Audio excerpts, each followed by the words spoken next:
පස් දුන් රට SFT සන්නාමය දැන් මුළු රටටම SFT ආරච්චි තාක්ෂණ වේදය සඳහා විද්‍යාව ධනුෂ්ක හෙට්ටි ආරච්චි සියලුම නිබන්ධන ඔබේ අතටම මගහැරුණු පාඩම් SFT ආරච්චි YouTube චැනලය ඔස්සේ 2023 පන්ති සඳහා සම්බන්ධ වීමට දැන්ම ඔබගේ නම පාසල WhatsApp කරන්න 0779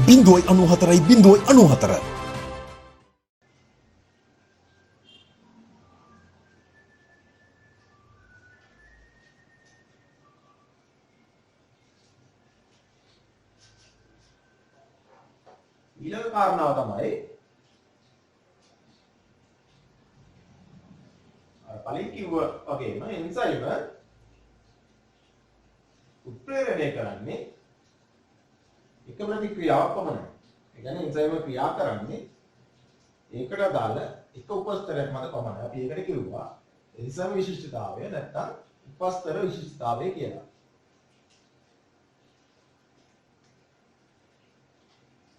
මෙහෙම එන්සයිමයක් යම්කිසි උපස්තරයකට විශිෂ්ට වීමට හේතුව තමයි එන්සයිමයක් ගත්තාම එන්සයිම කියන්නේ ඉතා විශාල අණු උපස්තරවලට සාපේක්ෂව ගත්තාම ඉතා විශාල අණුවක් තමයි එන්සයිම කියන්නේ.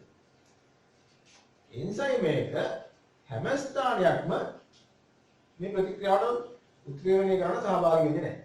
එසේම හැම ස්ථානයක්ම උත්ප්‍රේරණ ක්‍රියාවලිය සඳහා සහභාගී වෙන්නේ නැහැ. යම්කිසි නිශ්චිත ස්ථානයක් පමණයි අදාළ උත්ප්‍රේරණ ක්‍රියාවලිය සඳහා සහභාගී වෙන්නේ. අපි අන්නේ ස්ථානයේදී කියනවා එන්සයිමේ සක්‍රීය මධ්‍යස්ථාන.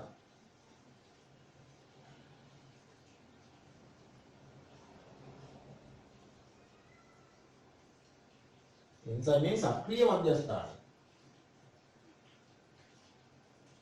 එන්සයිමේ සක්‍රීය මධ්‍යස්ථානයක් ගත්තාම ඒකට ආවේනික යම්කි හැඩයක් තියෙනවා. එන්සයිමයක් ගත්තාම තා විශාලන් එය යම්කි තැනක් විතරයි ප්‍රතික්‍රියාවල උත්ප්‍රේරණය සඳහා මේ භාවිත කරන්නේ. ඒ ස්ථානවල අපි කියනවා සක්‍රීය මධ්‍යස්ථාන කියලා. ඒ තැන් වලට ආවෙනික විශේෂ හැඩයක් තියෙනවා.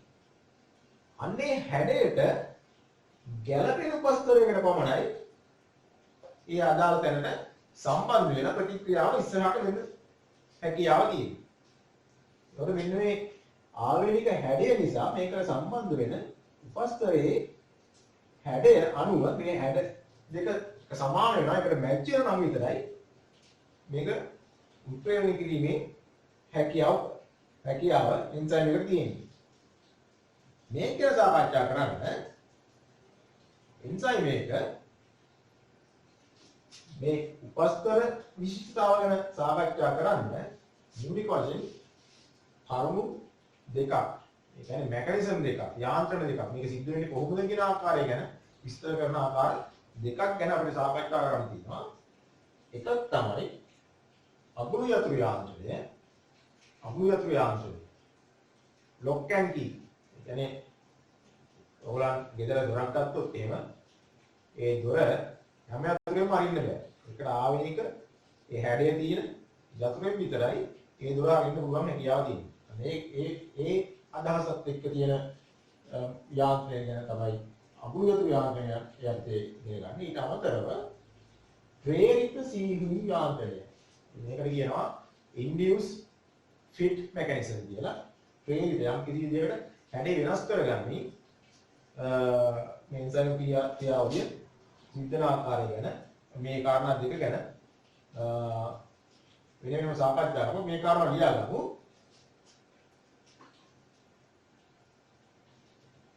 එන්සයිම් වල අපි අර අනුමාත්‍රක කරදී ලියාගමු. එන්සයිම් වල විශිෂ්ටතාව නැත්නම් උපස්තර විශිෂ්ටතාවය කියලා.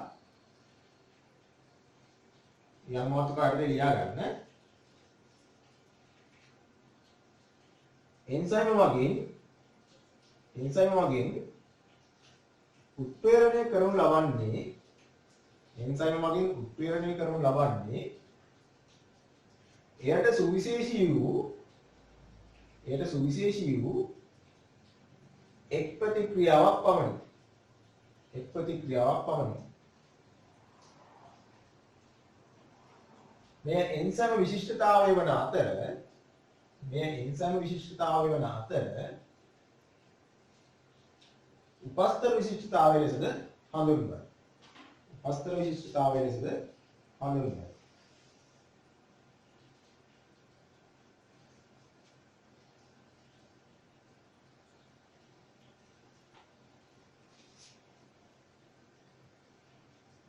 ඊගා කාරණාව එන්සයිම යනු විශාල අණුවන අතර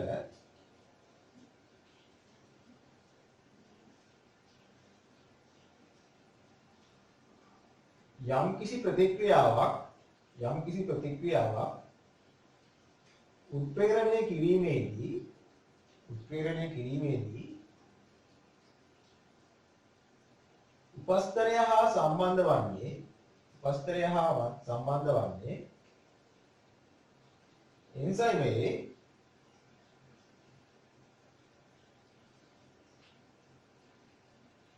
ඉතා කුඩා ප්‍රදේශයක් පමණි.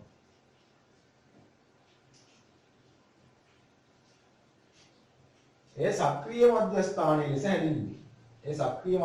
ලෙස හැඳින්වේ. ඔගොල්ලෝ දා වශයෙන් මේ උපසහන නැගගන්න. මේ රූපේ විදිහටම අවශ්‍ය නැහැ. ඒ වගේ එන්සයිම කියලා අරගෙන තදාලව යල්ලෙදී උපස්තරය මෙතෙන්ට කියනවා සක්‍රීය මධ්‍යස්ථානය කියලා.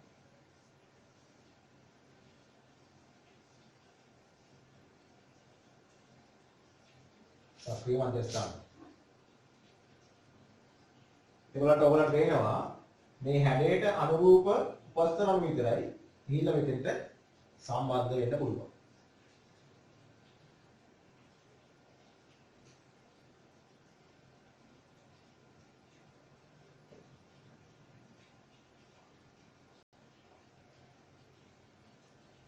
ඊගා කාරණාවේ දියාගමු. යම්කිසි එන්සයිමයක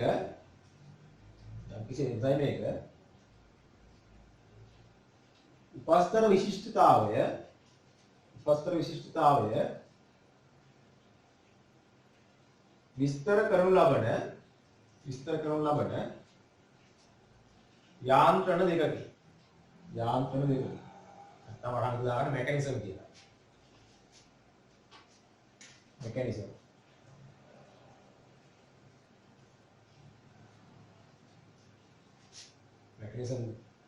දෙකකි යාන්ත්‍රණ දෙකකි.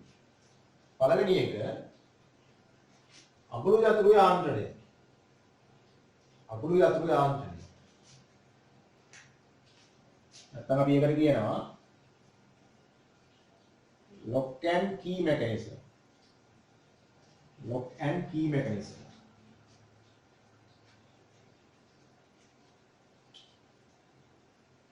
දෙවෙනි යාන්ත්‍රණය තමයි ප්‍රේරිත සීහුම් යාන්ත්‍රණය.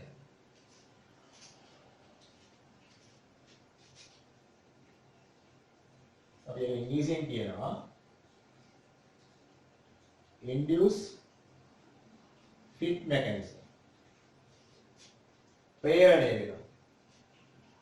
පොඩ්ඩක් හැඩ ගැහෙනවා, ඇඩැප්ට් වෙනවා. ප්‍රේරිත සීහුම් යාන්ත්‍රණය.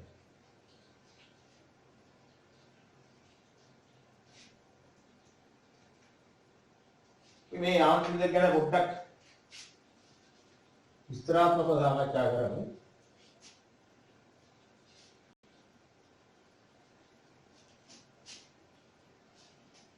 එතකොට අඹුරු යතුරු යාන්ත්‍රණය නෙවෙන්නේ හරියට දොරක අගුලක් කඩ කරනවා වගේ යාන්ත්‍රණය මෙකැනිසම් එක.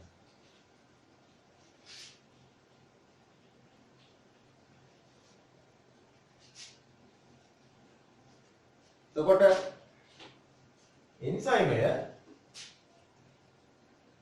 එන්සයිමය හරියට ලොක් එකක් වගේ.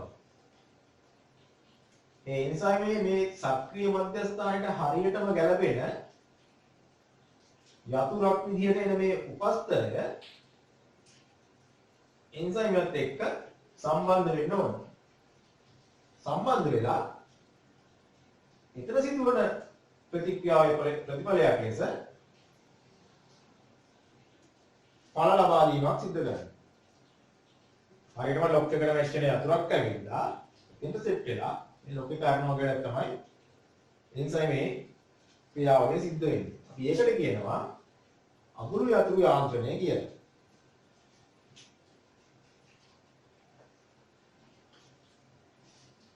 අනුමාත්‍රකයක් යටතේ මේ අගුළු යතුරු යාන්ත්‍රණය කියලා අපි මේ රූප සටහන පොඩ්ඩක් ඇඳගමු. ඔය පොඩ්ඩක් මේ මෙතන එන්සයිමය මේ කෙටියෙන් කියන්නේ එන්සයිමය මෙතන උපස්තරය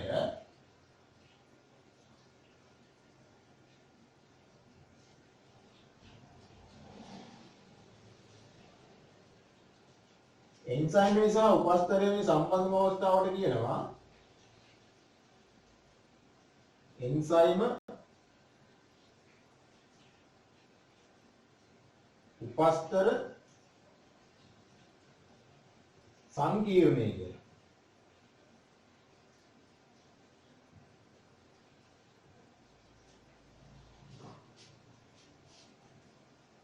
එන්සයිම උපස්තර සංකීර්ණය. අපි ඒක ඉංග්‍රීසියෙන් කියනවා enzyme substrate complex කියලා. එන්සයිම උපස්තර සංකීර්ණය. එතනින් පස්සේ ආවෝ එන්සයිමේ සහ එන්සයිම මෙතන ඉවත් වෙනවා. මෙතනින් ඵල අයින් වෙනවා. මේක තමයි අගුළු යතුරු යාන්ත්‍රණය.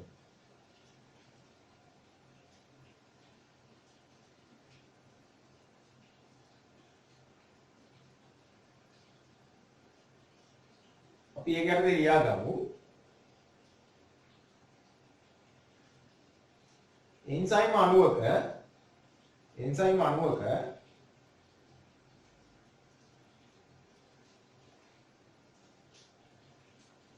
සක්‍රීය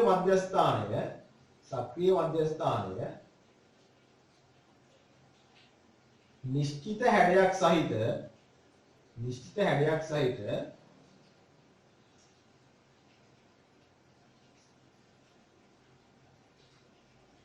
අගුලක් ලෙස සැලකිය හැකි අතර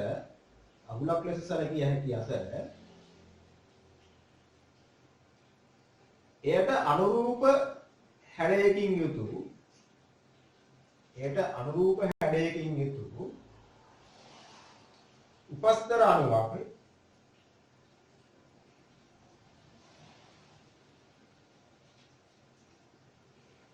එන්සයිමේ සක්‍රීය මධ්‍යස්ථානයට බැඳී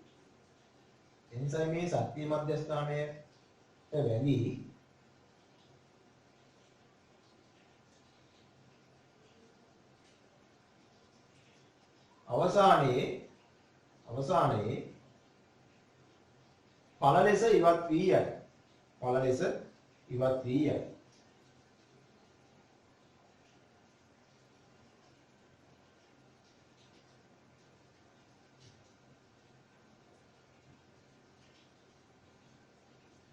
මෙම ක්‍රියාවලිය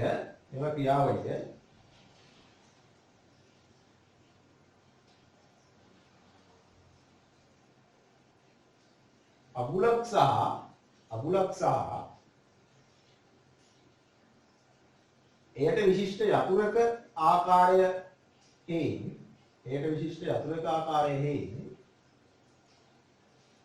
අගුළු යතුරු යාන්ත්‍රණය ලෙස හඳුන්වයි. හඳුන්වයි.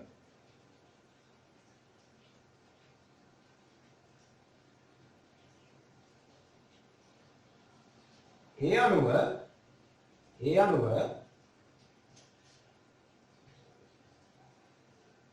අදාළ එන්සයිමයට සම්බන්ධ විය හැක්කේ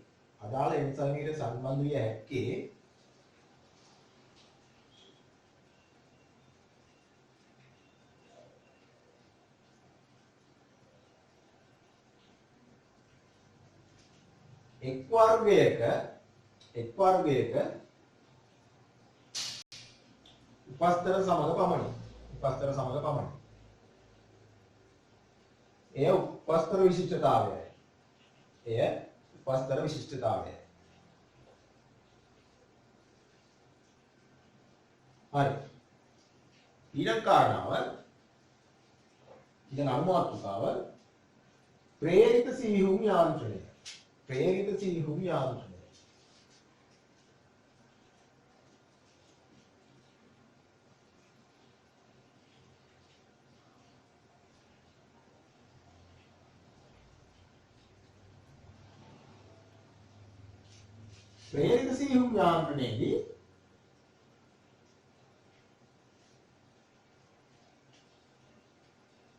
ප්‍රේරිත සීහුම් යාන්ත්‍රණයේදී විස්තර කරන්නේ එන්සයිමයට මද වශයෙන් හැකියාවක් තියෙනවා යාගේ සක්‍රීය මධ්‍යස්ථානයේ හැඩය වෙනස් කරගන්න. එන්සයිමයට සුළු වශයෙන් යාගේ සක්‍රීය මධ්‍යස්ථානයේ හැඩය වෙනස් කරන්න, ප්‍රේරණය කරගන්න හැකියාවක් තියෙනවා. දැන් උදාහරණයක් විදිහට ගත්තාම ගන්න පේනවා මේකෙදි මේ සක්‍රීය මධ්‍යස්ථානයේ සහ මේ එන උපස්තරේ ඒ හැඩය එකිනෙකට වෙනස්. හැබැයි එන්සයිම යාගේ සක්‍රීය මධ්‍යස්ථානයේ හැඩය වෙනස් කර ගන්න නිසා මේ උපස්තරයට පුළුවන් එන්සයිමත් එක්ක සම්බන්ධ වෙලා එන්සයිම උපස්තර සංකීර්ණය හදන්න. ඊට පස්සේ පළ විදිහට වෙනස් ඉවත් වෙලා යනවා. මේක ලියාගමු මෙතන. මේ එන්සයිමය උපස්තරය එන්සයිම උපස්තර සංකීර්ණය හැදිලා මෙතනින් පළ ඉවත් වෙනවා. ආවෝ එන්සයිමය යාළුවා තවත් උපස්තරයක් සමග සම්බන්ධ වෙන්නේ.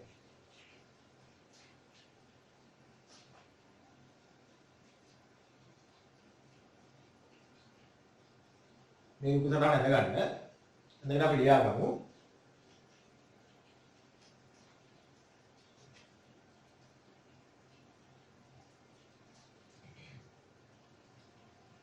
සමහර අවස්ථාවන් වලදී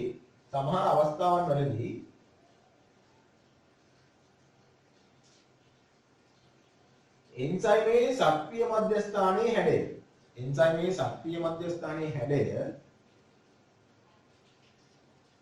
සුළු වශයෙන් වෙනස් කර ගනිමින් උපස්තර සමග සම්බන්ධ වී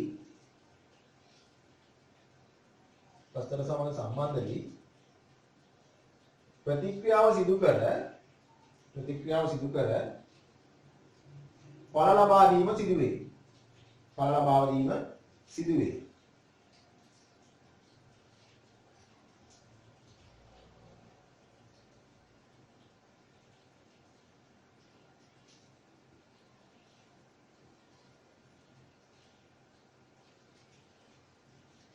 එය ප්‍රේරිත සීහුමක් ලෙස හැඳින්වේ.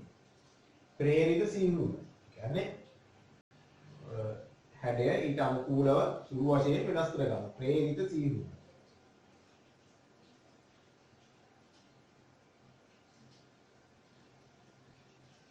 අදාළ සංසිද්ධිය ප්‍රේරිත සීහුම් යාන්ත්‍රණය ලෙස හැඳින්වේ.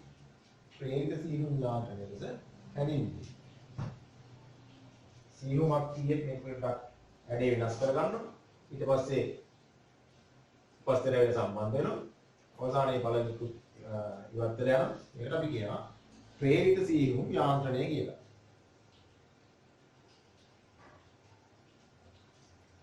හරි.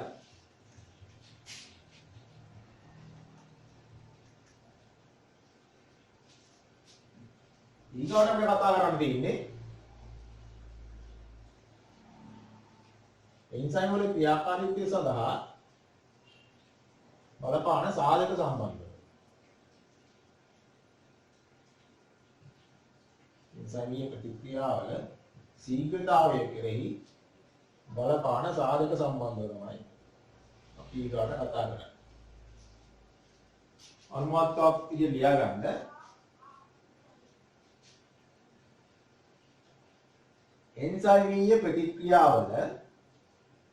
එන්සයිමීය ප්‍රතික්‍රියාවල ශීඝ්‍රතාවය කෙරෙහි බලපාන සාධක. එන්සයිමීය ප්‍රතික්‍රියාවක ශීඝ්‍රතාවය කෙරෙහි බලපාන සාධක.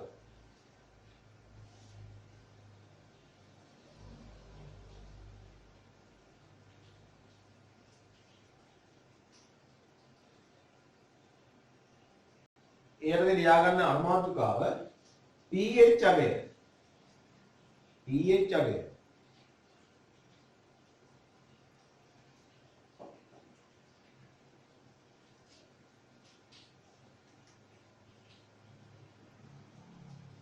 pH අගය. pH අගය බලපෑම.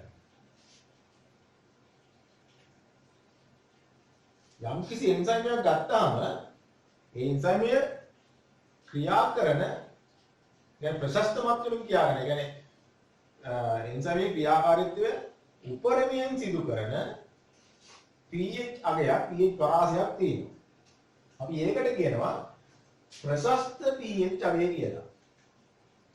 ප්‍රශස්ත pH අගයට අපි කියනවා ඔප්ටිමම් pH අගය. ඔප්ටිමම් pH value නැත්නම් ප්‍රශස්ත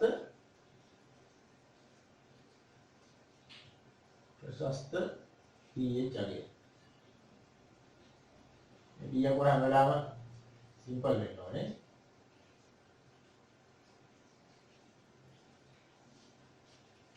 ප්‍රශස්ත pH අගය. යම්කිසි එන්සයිමයක් ගත්තාම ඒක ක්‍රියා කරන්නේ ඒ අදාළ pH අගයේ තියෙන ඒ පරාසය තුළ විතරයි.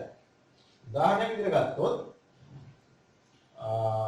ආහාර ජීවනය අපි පළවෙනි එන්සයිම් එක ගමු. අපිට මුලින්ම ආහාර ජීවන ක්‍රියාවලිය පටන් ගන්න වෙයිද? ඒ ආහාරය ගන්නකොට ආහාර ජීවන ක්‍රියාවලිය අපේ මුඛය ඇතුළෙම පටන් ගන්නකොට පාන් කැල්ලක් අරගෙන ටික වෙලාවක් කටේ තියාගෙන ගියොත් එහෙම ඊළඟට යන ඔයගලන්ට පරිරසක් එන්න ගන්නවා. මොකද පාන් වල තියෙන පිෂ්ඨය මුඛය තුලදී මුඛයේ තියෙන කේටවල ඇති කේටමයිඩස් පාවිච්චි කරලා මේක ජීර්ණ වෙන්න පටන් ගන්නවා. ජීර්ණ වෙන්න පටන් ගන්නගෙන ග්ලූකෝස් ලබා දෙනවා.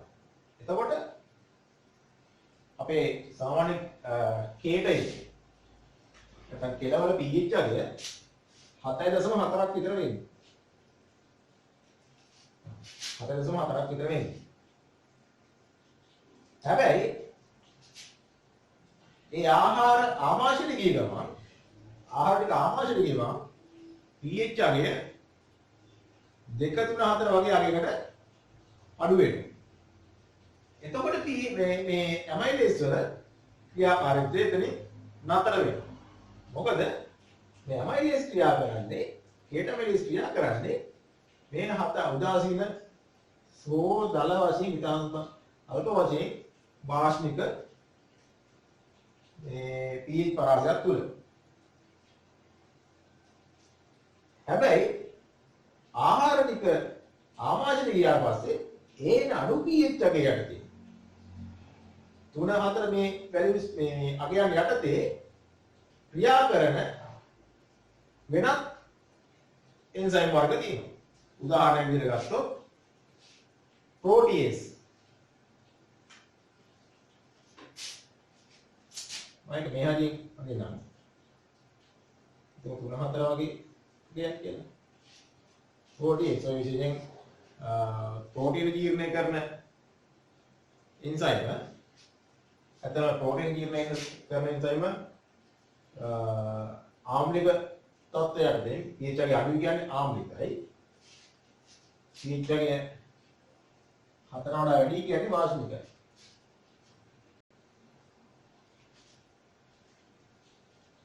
ආම්ලික තත්ත්වයකදී වාෂ්මික තත්ත්වයකදී ප්‍රෝටීන ජීර්ණය කරන එන්සයිම තියෙනවා. උදාහරණයක් ගත්තොත් පෙප්සි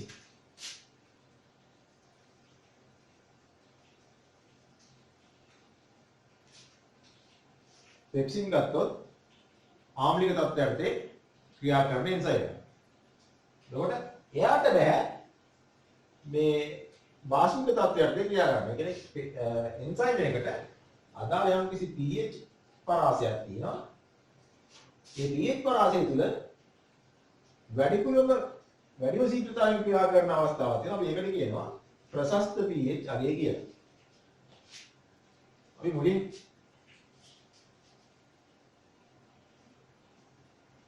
මේ ප්‍රස්තාරයට ගමු.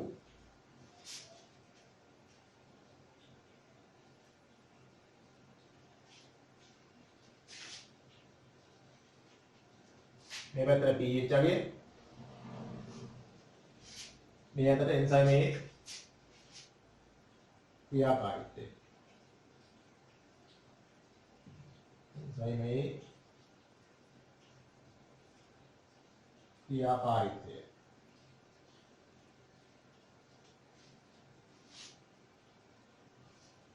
සම්ප්‍රදායික අවස්ථාවක් තියෙනවා. එන්සයිමේ ක්‍රියාකාරීත්වය වැඩිපුරම සිද්ධ වෙන අවස්ථාවක්. ඊට අදාළ pH අගය අපි කියනවා ප්‍රශස්ත pH අගය කියලා. නැත්නම් optimum pH value. ප්‍රශස්ත pH අගය.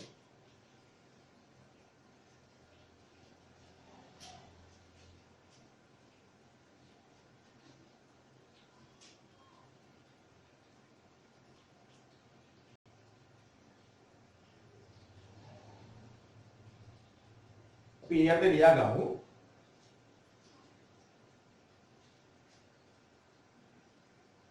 යම්කිසි එන්සයිමයක්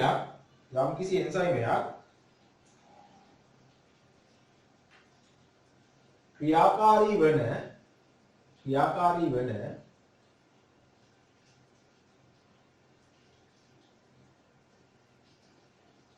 pH පරාසයක් ඇත.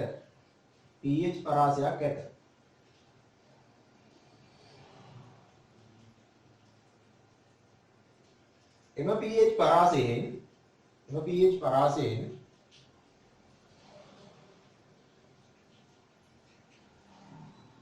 පරිබාහිර අගයන් තුලදී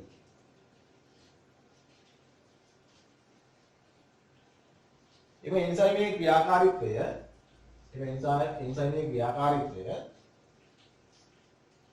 සිදු නොවේ.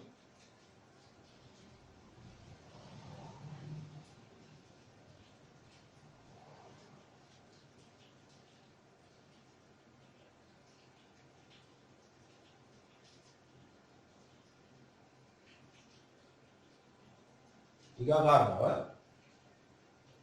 යම්කිසි එන්සයිමයක්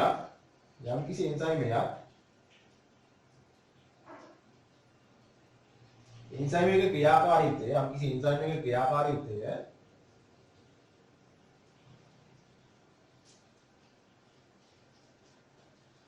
හොඳින්ම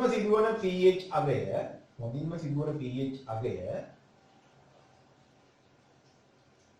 අදාළ එන්සයිමේ සඳහා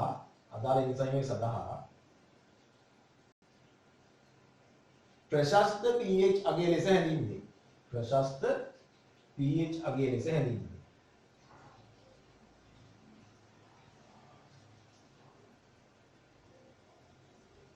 හරි. එතකොට දැන් මේ pH අගය එන්සයිමේ ක්‍රියාකාරීත්වය හොඳින්ම සිදුවන අවස්ථාවට අපි කියනවා ප්‍රශස්ත pH අගය. අපි පරාසයක තමයි මේ අවස්ථාවේ තම සුළු වශයෙන් වෙනවා. ක්‍රමිකව වැඩි වෙලා ආවෝ අඩු වෙලා යනවා. ඔයගොල්ලන්ගේ සිලබස් එකෙන් අමතර කතාවක් මම කියන්න. ඇයි මේ එන්සයිමය මේ අවස්ථාවන් වලට පරිබාහිර pH අගයන් තුලදී ක්‍රියාත්මක වෙන්නේ නැත්තේ? මේක බලන්න අපි සාකච්ඡා කරන්නේ නැහැ. මම කලින් ඔයගොල්ලන්ට කිව්වා pH අගය කියන්නේ හයිඩ්‍රජන් ධන අයන වල සාන්ද්‍රණය වල තීරණය වල සාධකයක් තමයි pH කියන්නේ. හයිඩ්‍රජන් ධන කිව්වම ඕගොල්ලන්ට තේරෙනවා මේ අයනයක් ගත්තාම මෙතන ඉලෙක්ට්‍රෝන සම්බන්ධ යම් කිසි ක්‍රියාවලියක් තමයි සිද්ධ වෙන්නේ. ඇත්තට වෙන්නේ එන්සයිම් වල තියෙන මේ සක්‍රීය මධ්‍යස්ථානවල එන්සයිම් වල තියෙන සක්‍රීය මධ්‍යස්ථානවල ඒ හැඩය මේ විවිධ අයන විශේෂයෙන් ඉලෙක්ට්‍රෝන වල බලපෑම හේතු කරගෙන මේ ඉලෙක්ට්‍රෝන කියන්නේ යම් කිසි විද්‍යුතය හා සම්බන්ධ කාරණා. මේ අයන හේතු කොටගෙන අර සක්‍රීය මධ්‍යස්ථානවල සිදුවෙන අස්වාභාවිකකරණය. ඒ කියන්නේ හැඩය වෙනස් වීම හින්දා අදාළ උපස්තරයට ඒ එන්සයිම් එක සමග සම්බන්ධ වීමේ හැකියාවක් නැති වෙනවා. අන්න ඒ කාරණාව තමයි මේ pH අගය අඩු සහ වැඩි අවස්ථාවන්වලදී අපි මේ පැත්තට ගත්තොත් pH අගය අඩු වෙනවා. මේ පැත්තට ගත්තොත් pH අගය වැඩි වෙනවා. මේ අදාළ pH අගයෙන් පරිබාහිර වෙනවා මේ එන්සයිමේ සක්‍රීය මධ්‍යස්ථානයේ හැඩ වෙනස් වෙනවා. අපි ඒකට කියනවා අස්වාභාවිකකරණය කියලා. අන්න ඒකින් අදාළ උපස්තරයට තියෙන සම්බන්ධය ඉන්නේ බෑ. මේක නිසා මේ ක්‍රියාකාරීත්වය නතර වෙලා යනවා. හරි. මේ තින්නේ එළියට විවිධ pH අගයන් යටතේ ක්‍රියා කරන එකිනෙකට වෙනස් එන්සයිම් තුනක ක්‍රියාකාරීත්වය දැක්වෙන තහනම්. එතකොට යම් කිසි pH අගයක එක එන්සයිමයක් ක්‍රියාත්මක වුණාට ඊට පරිබාහිර වෙනකොට වෙනත් එන්සයිමයක් එකෙන් ඇවිල්ලා ක්‍රියාකාරී වෙන්න පුළුවන්. උදාහරණයක් විදිහට අපි ගත්තොත් මෙතන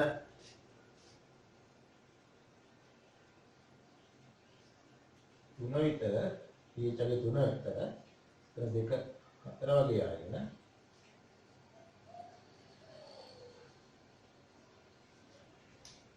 තර 7 විතර මේ අපි මේ ගත්තොත් මේකට උදාහරණයක් තමයි පෙප්සින්.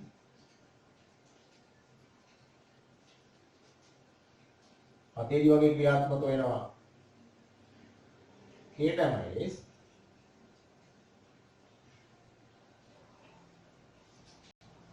මේ පරාසයේදී ෆිප්සි.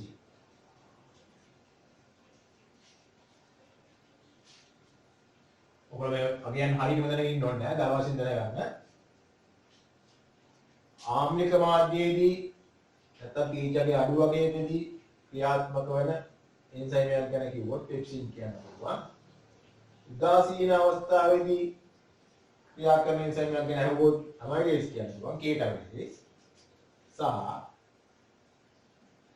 වාෂික මාධ්‍යයේදී ක්‍රියාත්මක වෙන එන්සයිමයක් ගැන කිව්වොත් ට්‍රිප්සින් ගැන ඔයගොල්ලෝ ඒක මතක තියාගන්න ඕනේ.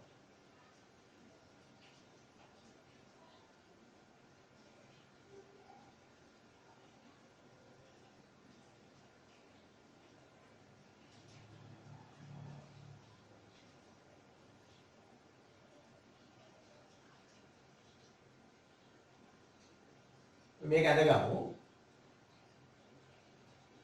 මේ වගු ඇදගන්න.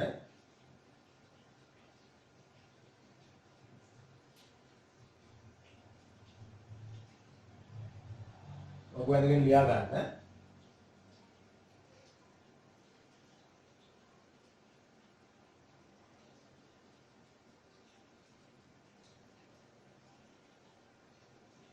මිනිසාගේ ආහාර මාර්ගයේහි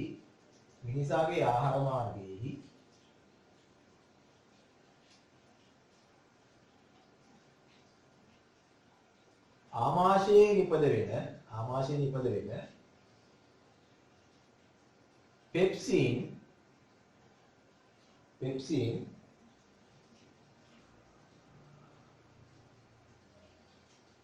ආම්ලික මාධ්‍යයේදී ක්‍රියා කරන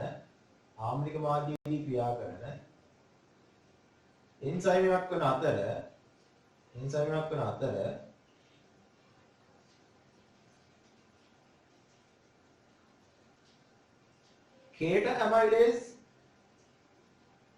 කේට ඇමයිලේස් උදාසීන මාධ්‍යයේදී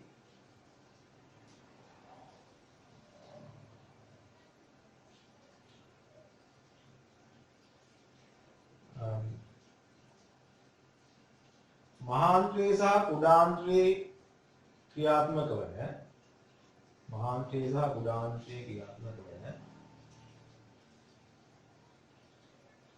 ට්‍රිප්සින් ආදී අනිකුත්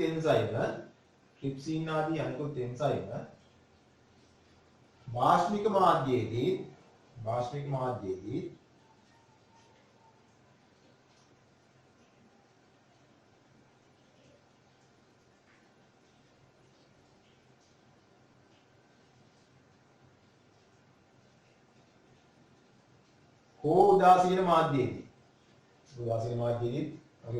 මේ ආමාශයේ ඇතිවන ආම්ලිකතාවය අභ්‍යාශයේ නිපද වෙලා පිත්තාශය ගවඩා කරලා තියෙන පිච්චුෂ මතින් උදාසීන කරන නිසා සමහර එන්සයිම උදාසීන මාධ්‍යයේදී ක්‍රියා කරනවා. ඒකට භාෂ්මික සහ උදාසීන මාධ්‍යයේදී ක්‍රියාත්මක වන එන්සයිම වේ.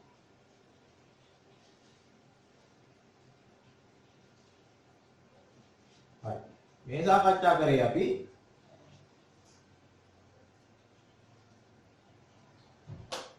pH අගේ බලපෑම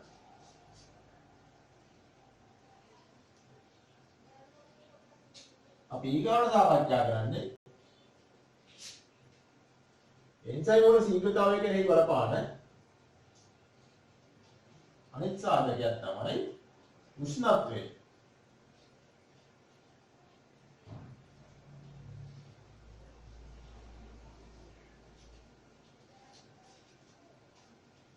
උෂ්ණත්වය අපි දෙවෙනි අනුමානිකාවේ ලියාගමු. උෂ්ණත්වයේ බලපෑම.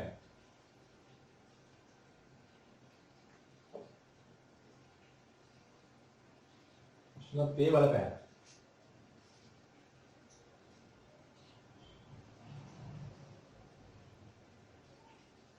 උෂ්ණත්වය ගැන කලකුවාම සාමාන්‍යයෙන් එන්සයිම pH අගයේදී ක්‍රියා කරනවා වගේම එන්සයිම ක්‍රියාත්මක වෙන උෂ්ණත්ව ප්‍රවාහයකුත් තියෙනවා. මූලික වශයෙන් සාමාන්‍යයෙන් මනුෂ්‍ය ශරීරයේ උෂ්ණත්වය 37 උපරිමය වෙන්නේ 40කට ආසන්න අගයකින්. ඒ සංසක 40 විතර. එතකොට දෙස සංසක බිඳුව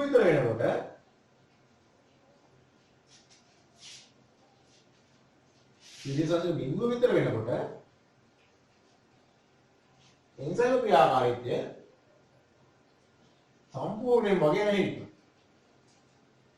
ඒ වගේම උෂ්ණත්වය මෙතනින් 40 පැනලා 55 60 විතර වෙනකොට අපෝ එන්සයිම වල ක්‍රියාකාරීත්වය සම්පූර්ණයෙන් නැහැ.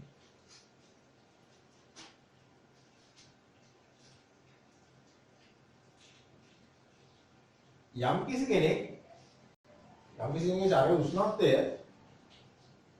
බිඳු දක්වා අඩු වෙලා නැත්නම් මැරෙලානේ. මියගිය අවස්ථාව වන විට එන්සයිම් වල ක්‍රියාකාරීත්වය සම්පූර්ණයෙන් අඩු වෙලා සහ එතන 60 කාන්තාරක වගේ ඉන්දියොත් එහෙම උෂ්ණත්වය 60 විතර වෙනකොට ඒක දරා ගන්න බැරුව යනවා. ශරීර උෂ්ණත්වය 60 විතර වගේ වෙනකොට ඒකවත් මොනවද වෙන්නේ?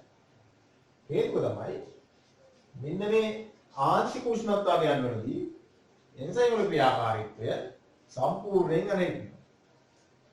ඒ වෙන හේතුව තමයි pH අගේ වෙනස් වීමේදී මේ සක්‍රීය මධ්‍යස්ථානයේ හැඩ වෙනස් වෙනවා වගේ මේ ආන්තික උෂ්ණත්වවලදී සම්පූර්ණ එන්සයිම අණුවේම අපි කිව්වා එන්සයිම කියන්නේ ප්‍රෝටීන.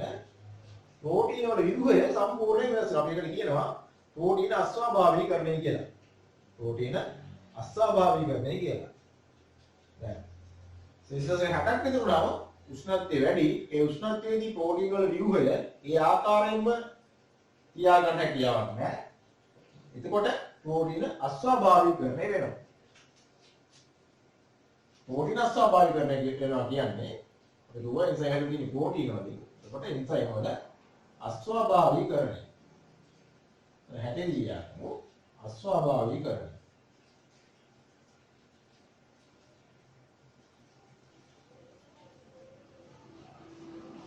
අස්වාභාවිකීකරණය. යම් කිසි ප්‍රතික්‍රියාවක් සිද්ධ වෙන්න නම් එක්තරා ප්‍රමාණයක ශක්තියක් අවශ්‍යයි. චලනය වීමේ හැකියාවක් අවශ්‍යයි. උෂ්ණත්වය අඩු වෙනකොට වෙන්නේ ඒ චලනය වීමේ හැකියාව ප්‍රතික්‍රියාවක් සිදු වීමේ ඒ ශක්තිය අහිමි වීම හේතු කොටගෙන මේ පැත්තට වෙනකොට එන්සයිම් වල ක්‍රියාකාරීත්වය නැහිනවා. අර පැත්තේ අස්වාභාවිකකමක් වෙනවා. මේ පැත්තේ ක්‍රියාකාරීත්වය නැහිනවා. නැත්නම් මේකට කියනවා අක්‍රිය වීම. අක්‍රිය වීම. බිඳුව පැත්තට වෙනකොට එන්සයිම් බිඳුව කරකොට එන්සයිම් අක්‍රිය වීම සහ 60 වගේ වෙනකොට එන්සයිම් අස්වාභාවිකකරණය වීම නිසා එන්සයිම් විප්‍රීත ක්‍රියාවල ක්‍රියාකාරීත්වය සම්පූර්ණයෙන් නැහිනවා. මනුෂ්‍ය ශරීරයේ වල සෙල්සියස් 36.5 වගේ ප්‍රමාණය සහ එයාගේ උපරිම වර්ගය බවට පත් වෙන 40 විතර අපි මේ අවස්ථාවට කියනවා එන්සයිම් ක්‍රියාකාරීත්වය සඳහා ප්‍රශස්ත උෂ්ණත්ව අගය ඒ දෙකෙන් දෙපැත්තට යනකොට ක්‍රමිකව එන්සයිම් ක්‍රියාකාරීත්වය අඩු වෙලා ගිහිල්ලා යම් කිසි අවස්ථාවක් වෙනවා සම්පූර්ණයෙන්ම එන්සයිම් ක්‍රියාකාරීත්වය යන්නේ හිටින අවස්ථාව. උෂ්ණත්වය අඩු වීම එක අපි කියන අක්‍රිය වීම කියලා. උෂ්ණත්වය වැඩි අවස්ථාවේ අපි කියනවා අස්වාභාවිකකරණය වීම කියලා.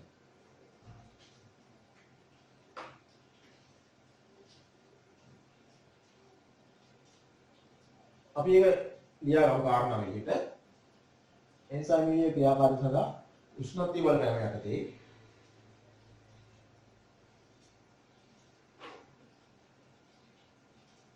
පළවෙනි කාරණේ ලියා ගන්න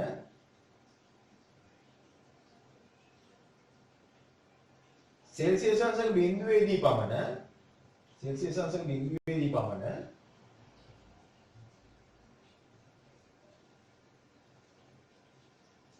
එන්සයිම අක්‍රිය වන අතර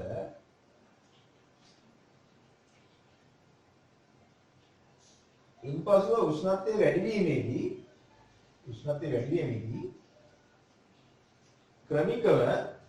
ක්‍රමිකව එන්සයිම වල ක්‍රියාකාරීත්වය ඉහළ යන අතර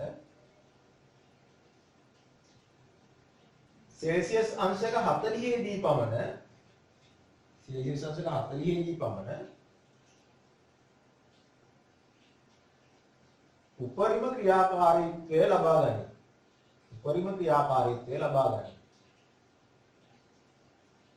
උපරිම ක්‍රියාකාරීත්වය ලබා ගනී.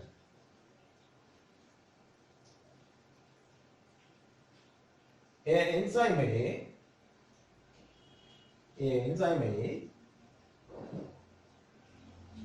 ප්‍රශස්ත උෂ්ණත්වය ලෙස හඳුන්වන අතර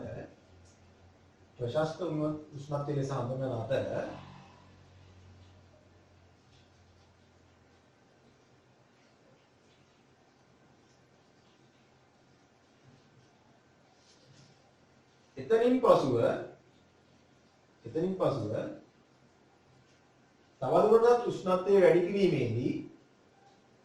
තවදුරටත් උෂ්ණත්වය වැඩි කිරීමේදී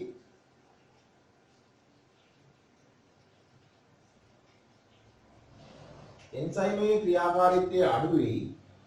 එන්සයිමේ ක්‍රියාකාරීත්වය අඩුයි.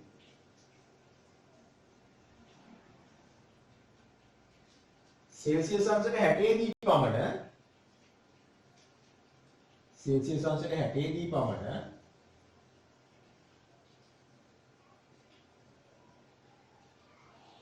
සම්පූර්ණයෙන් යන සිටි.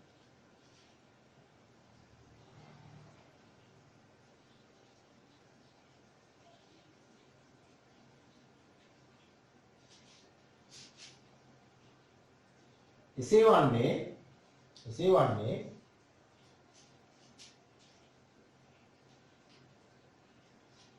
සෙල්සියස් අංශක 60 පමණ වන විට සෙල්සියස් අංශක 60 පමණ වන විට එන්සයිම සෑදී ඇති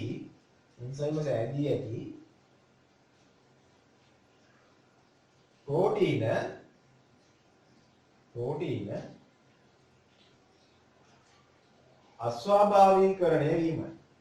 අස්වාභාවිකරණය වීම. ඒ කියන්නේ ප්‍රෝටීන වල හැඩය සම්පූර්ණයෙන් වෙනස් වෙනවා. එතකොට එන්සයිම වෙනස් වෙලා විනාශ වෙලා යනවා.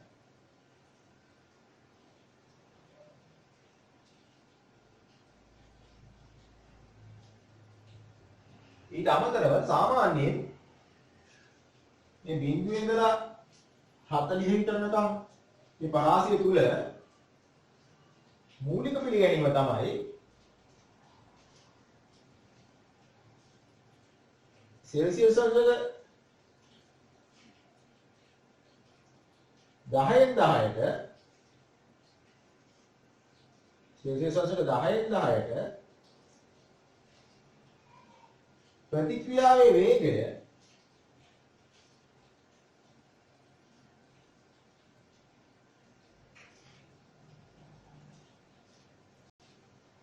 දෙගුණයක් වෙනවා කියලා. සෙල්සියස් අංශක 10ක් වැඩි වෙනකොට 10න් 10ට මේක දෙගුණ වෙනවා කියලා. ඒක තමයි මූලික පිළිගැනීම. අපි ඒ කාරණා තියාගමු.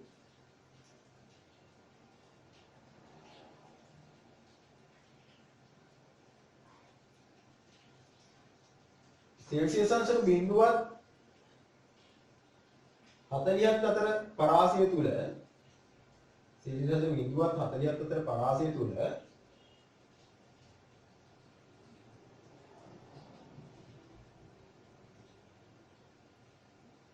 වැඩි වන සෑම සෙල්සියස් අංශක 10කට වරක් වැඩි වන සෑම සෙල්සියස් අංශක 10කටම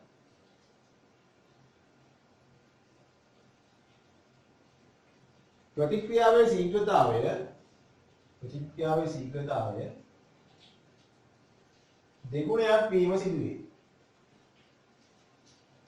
දෙගුණයක් වීම සිදුවේ.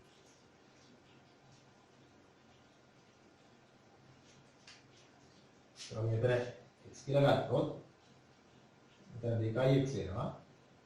ඊට මෙතන ඒ වගේ දෙගුණයක් 4x වෙනවා. මෙතන 8x වෙනවා.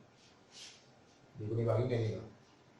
ඒකයි මේක මේ සමවේගාකාරය වැඩි වෙන්නේ නැතුව වක්‍රයක් දිහා මේ ආකාරයට නිශ්චිතකින් වැඩි වෙන්නේ නැතුව එන්න මෙහෙම වැඩි වෙනවා. ඒ කියන්නේ වට අඩු වෙලා යනවා.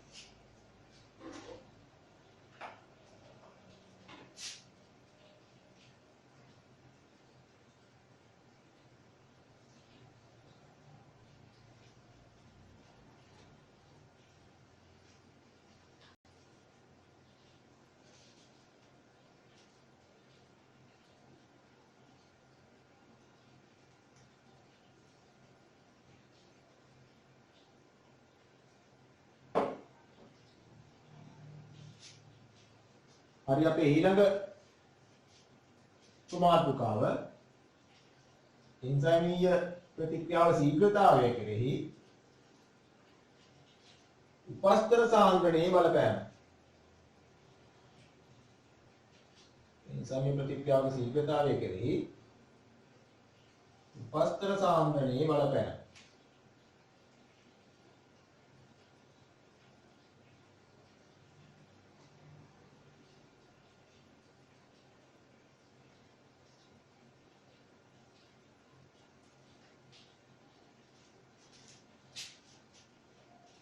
අනුමතලාවට ලියා ගන්න එන්සයිම් වල එන්සයිම් ප්‍රතික්‍රියාවල ශීඝ්‍රතාවය කෙරෙහි උපස්තර සාන්ද්‍රණයේ බලපෑම. දැන් මෙතන ගත්තොත් එහෙම එන්සයිම් තියෙනවා අණු 6ක් එන්සයිම් අණු 6ක් තියෙනවා. උපස්තර අණු 2ක් තියෙනවා. අපි මේක තව ටිකක් උපස්තර දානකොට උපස්තර ටික තව අපිට 4ක් වෙනකන් දාන්න පුළුවන්. මේක දානකොට මොකද එන්සයිම් අවශ්‍ය ප්‍රමාණයෙන් තියෙන නිසා ක්‍රමිකව ප්‍රතික්‍රියාවේ ශීඝ්‍රතාවය වැඩි වෙනවා. වැඩි වෙලා යම් කිසි අවස්ථාවක් එනවා එන්සයිම් වල සහ උපස්තර අණු වල සංඛ්‍යාවෙන් සමාන වෙනවා. අන්න ඒ අවස්ථාවෙන් පසුව උපස්තර කොච්චර දැම්මත් මේ ප්‍රතික්‍රියාවේ ශීඝ්‍රතාවය ඒකාකාරී මට්ටමක් වෙනවා. මොකද එන්සයිම් වල නිශ්චිත ප්‍රමාණයක් කොච්චර උපස්තර දැම්මත් ක්‍රියා කරන්න පුළුවන් මේ එන්සයිම් ප්‍රමාණය විතරයි. එතකොට ශීඝ්‍රතාවය මේ එන්සයිම් ප්‍රමාණය මත තීරණය වෙන හින්දා නිශ්චිතව එක මට්ටමකට යනවා. කියන්නේ එන්සයිම් වල එන්සයිම් ප්‍රතික්‍රියාවේ ශීඝ්‍රතාවය උපස්තර සාන්ද්‍රණයේ බලපෑමත් එක්ක ගත්තාම අඩු මට්ටමෙන් වැඩි වෙලා ක්‍රමිකව වැඩි වෙලා උත්තර අවස්ථාවක් වෙනවා. අගේ මේ තලයක් ගන්න. මෙතනින් පස්සේ කොච්චර උපස්තර දැම්මත් එන්සයිම් වල ක්‍රියාකාරී එන්සයිම් වල ප්‍රතික්‍රියාවේ ශීඝ්‍රතාවයට ඒකෙන් බලපෑමක් වෙන්නේ නැහැ. නිශ්චිත අගයක් බවට පත් වෙනවා. මේ කාරණාව ලියා ගන්න. උපස්තර සාන්ද්‍රණයේ බලපෑම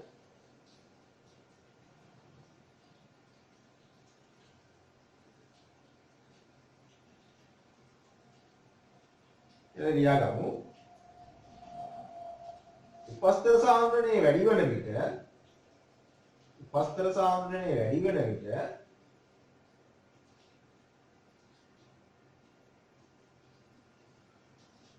එන්සයිමීය ප්‍රතික්‍රියාවේ ශීඝ්‍රතාවයද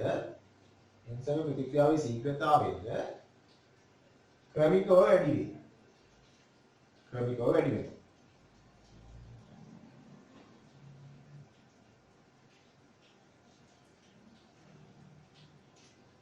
එහෙත් යම්කිසි අවස්ථාවකදී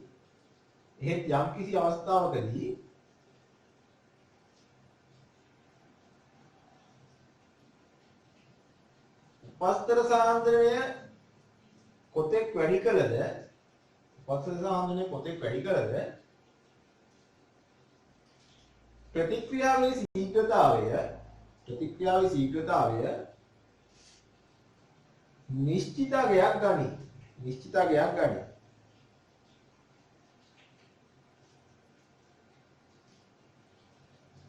එයට හේතුව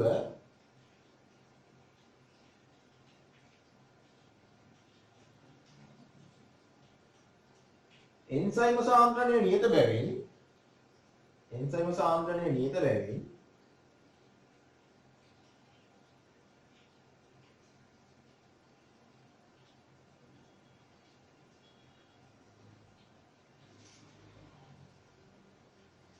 උපස්තර හා සම්බන්ධ විය හැකි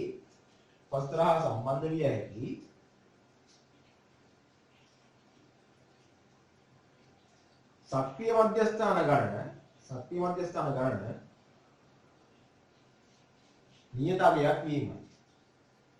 නියත අගයක් වීමයි.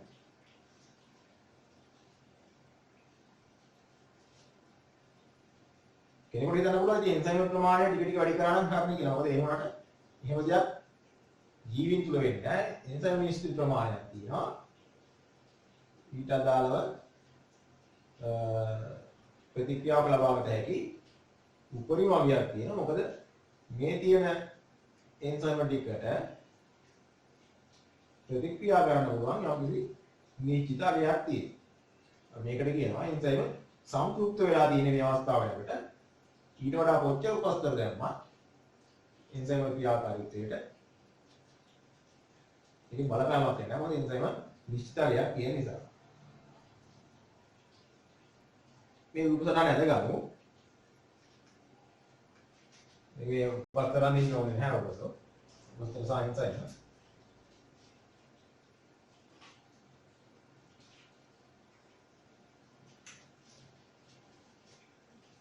මේ පැත්තට උපස්තර සාන්ද්‍රණය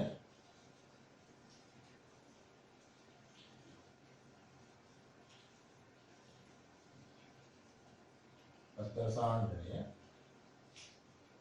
මේ පැත්තට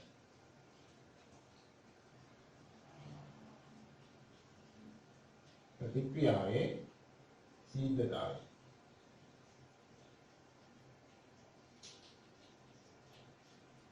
ප්‍රතික්‍රියාවේ ශීඝ්‍රතාවය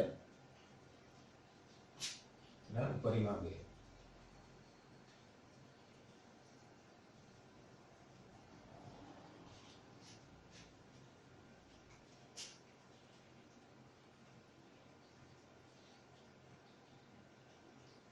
අපේ ඊගව මාතෘකාව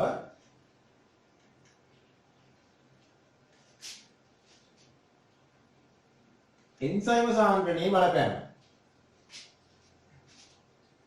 එන්සයිමී ප්‍රතික්‍රියාවක ශීඝ්‍රතාවය කෙරෙහි